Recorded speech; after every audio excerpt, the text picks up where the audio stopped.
the warm welcome of the staff, the rooms, the bed, and of course the location, because it's really very convenient. It's right in the middle of everything. We were having the buffet breakfast with that. I liked it kasi every day the menu is different, so you can really start your day with a proper meal and get ready for an exciting day. And yung pandesal nila ang sarap, just lounging around and staying in the room, ganyan, and really pero sa akin malaking bagay kung gaano kasarap matulog sa kama at ang sarap tulugan ng kama niyo. Everyone is very, very approachable. They're always ready to help you. You'll really feel that they're very attentive and they're talagang inaano ka nila, pinagtutuunan ka nila ng pansin.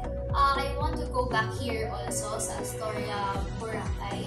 But I also want to try staying actually sa Astoria Current. And hopefully in the future, I can also stay in Astoria, Puerto Princesa, since I heard that the property is very, very big and there's a water park also. Hey everyone, if you're planning to have a vacation in Boracay, worry no more and you don't have to look anywhere else. You can always stay in Astoria, Boracay. It's located in Station 1. It's very, very convenient. You have direct access to the beachfront and the main road. To my Astoria family, maraming salamat po sa pagtanggap sa amin. You really made our stay in Boracay very special, and it's always Astoria.